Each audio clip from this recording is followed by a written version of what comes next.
আজ হবে একদম অল্প একটু মশলা দিয়ে বেশ পাতলা করে তেজপাতা বাটা দিয়ে কাতলা মাছের ঝোল। এটি একটি বহু পুরনো রান্না, মা ঠাকুমারা অনেক সময় আমাদেরকে খাইয়েছে। প্রথমেই আমি একটা শুকনো খোলায় মশলা বানিয়ে নেব। তার জন্য 4টে তেজপাতাকে টুকরো করে নিয়েছি। দিচ্ছি 1 টেবিল চামচ মৌরি, দিচ্ছি 1 টেবিল চামচ গোলমরিচ, আর নিয়েছি 1 টেবিল চামচ জিরে। শুকনো খোলায় বেশ ভালো করে নুন দিয়ে নাড়াচাড়া করে নেব। এই সময় গ্যাসের ফ্লেম লো রেখে মশলাটাকে ভেজে নেব। যখন দেখবেন মশলা থেকে খুব সুন্দর একটা গন্ধ ছেড়েছে, তার মানে মশলা আমাদের হয়ে গেছে। এরপর মশলাটাকে বেশ ভালো করে ঠান্ডা করে নিয়ে মিক্সির জারে দিয়ে অল্প একটু জল দিয়ে ঘন করে একটা পেস্ট তৈরি করে নেব। আর আমি এদিকে পটল আর আলু কেটে রেখেছি। আপনারা যদি আলু পছন্দ না করেন স্কিপ করে যেতে পারেন। শুধু পটল বা ঝিঙে দিয়েও কিন্তু এই ঝোলটা দারুণ লাগবে। আমি পটল আর আলুতে নুন আর হলুদ মাখিয়ে রেখে দিলাম। এরপর নিয়েছি কাতলা মাছ। কাতলা মাছের জায়গায় রুই মাছও কিন্তু বেশ দারুণ লাগে। মাছটাকে ভালো করে ধুয়ে পরিষ্কার করে নুন আর হলুদ মাখিয়ে 5 মিনিটের জন্য রেখে দিলাম। 5 মিনিট পর আমি ছাঁকা তেলে বেশ মুচমুচে করে মাছগুলোকে ভেজে নেব। আমি পুরো রান্নাটাই করব আজকে মাস্টার্ড অয়েল সর্ষের তেলে। খেতে কিন্তু ভীষণ ভালো লাগে। সর্ষের তেলের রান্না তো সবসময়ই ভালো লাগে। তো মাছ ভাজা হয়ে গেছে বেশ লালচে করে, মাছগুলোকে তুলে নেব। আর ওই তেলেতেই আমি আলু আর পটল বেশ ভালো করে লালচে করে ভেজে নেব।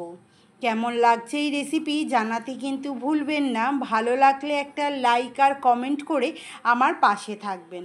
যদি ইউটিউব থেকে দেখেন তাহলে সাবস্ক্রাইব করে নেবেন, যাতে সর্বপ্রথম আমি আপনার ভালোবাসা পেতে পারি। আর যদি ফেসবুক থেকে দেখেন তাহলে ফলো করে নেবেন, যাতে সর্বপ্রথম আমি আপনার কাছে পৌঁছাতে পারি। তো আলু আর পটল দুটোই আমাদের ভাজা হয়ে গেছে। কড়ায় আছে অনেকটা তেল। পটল ভাজাগুলো তুলে নিয়ে আমি একটু তেল কমিয়ে নিলাম। এরপর দিয়ে দেব ফোড়ন, মৌরি, দারচিনি, লবঙ্গ, এলাচ আর কুচনো পেঁয়াজ। বেশ ভালো করে নাড়াচাড়া করে ভেজে নিয়ে আলু আর পটলটা আমি দিয়ে দিচ্ছি, যে আলু পটলটা আমি ভেজে রেখেছিলাম। দিয়ে দেব স্বাদ অনুসারে নুন, আর দেব একটু হলুদ, আর দেব যে মশলাটা আমরা পেস্ট করে রেখেছিলাম সেই মশলাটা একটু জল কম হয়েছিল, তাই সবটা পড়েনি। আমি আবার জলের মধ্যে ভালো করে দিয়ে গুলে নিয়ে মশলাটা দিয়ে দিলাম কড়ার মধ্যে। দিয়ে আমি 5 মিনিট হাই ফ্লেমে নাড়াচাড়া করে নেব। 5 মিনিট হাই ফ্লেমে নাড়াচাড়া করলেই মশলা আমাদের কষা হয়ে যাবে, কারণ মশলা আমি আগে থেকেই রোস্ট করে রেখেছিলাম, তাই মশলাটা 5 মিনিট কষলেই কিন্তু হয়ে যাবে। তো 5 মিনিট পর আমি দেখে নিলাম আলু একটু সেদ্ধ হয়ে গেছে, মানে 80% কুকড হয়ে গেছে। যেহেতু আরও 20% আমরা আলু আর পটলটাকে কুকড করব, ঠিক সেই পরিমাণ মতো জল দিয়ে আমি ফোটার জন্য ছেড়ে দেব। আমি হাই ফ্লেমে খুব ভালো করে ফুটিয়ে নেব, যাতে সবজিগুলো ভালো সেদ্ধ হয়ে যায়। তো সবজি সব সেদ্ধ হয়ে গেছে। এরপর আমি দিয়ে দেব একটু চিনি, যাতে রান্নায় ভালো ব্যালেন্স থাকে।